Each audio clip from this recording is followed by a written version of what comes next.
Hey there, fellow history buffs and fossil enthusiasts. Today, we're diving into a story that's got the paleontology world buzzing with debate. You see, one of the UK's most incredible fossil collections has been sold overseas, and it's got everyone from experts to the general public up in arms. But before we get into the nitty-gritty, let's set the scene. Imagine a time machine taking you back to the Jurassic period, where the Dorset coast was teeming with marine life. Now, picture a private collector, Chris Moore, who's spent a lifetime scouring these very rocks for fossils. Well, that's exactly what we're talking about today. Moore's collection, spanning 318 specimens, is a treasure trove of ichthyosaurs, fish, and crustaceans, some of which could be brand new species. Now, you might be wondering, why all the fuss? Well, let me tell you, this isn't just about a bunch of old rocks and bones. It's about heritage, preservation, and the very future of paleontology. Personally, I think what makes this story so fascinating is the tension between the desire to preserve our natural heritage and the reality of the market. In my opinion, the fact that the collection was initially offered to the Natural History Museum in London and Museum Wales for an 8-figure sum highlights the financial constraints museums face. From my perspective, this raises a deeper question. Whose responsibility is it to fund the preservation of our heritage? Now, let's take a step back and think about it. The UK has a long history of private fossil collecting, with notable figures like Mary Anning paving the way. But here's the catch. While highly valuable archaeological finds must be reported to authorities, the same doesn't apply to fossils. According to the West Dorset Fossil Collecting Code of Conduct, collectors can sell their Category 1 specimens to private individuals or museums, even overseas. What this really suggests is that there's a gray area when it comes to fossil ownership and preservation. Now, let's talk about the bigger picture. Countries like Mongolia and Brazil have strict laws regarding fossil ownership, which has led to international disputes over repatriation. But in the UK, it's a different story. Richard Butler, a professor of paleobiology, points out that the collection is of national significance.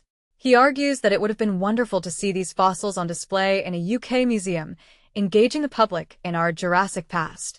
But here's the catch.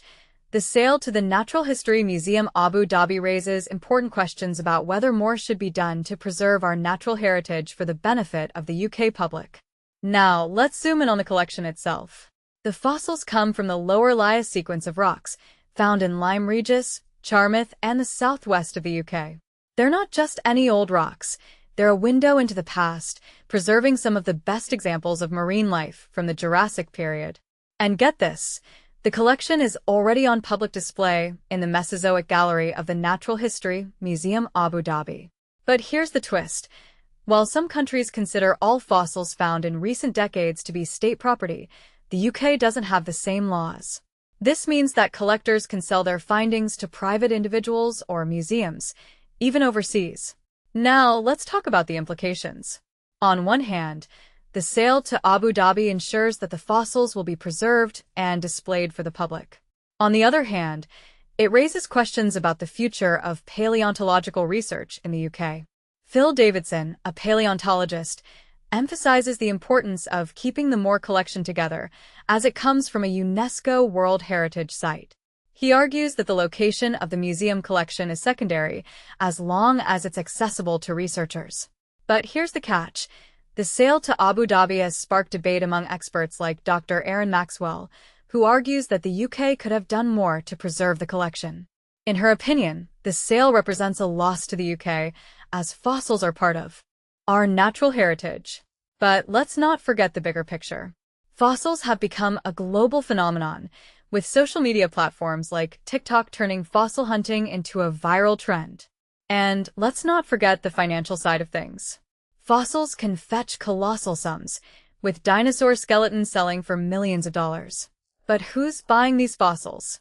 Well, it's not just museums. Private buyers, including celebrities and business people, are snapping up these treasures. Now, let's wrap things up. The sale of the Moore collection to Abu Dhabi has sparked debate and raised important questions about fossil preservation and ownership.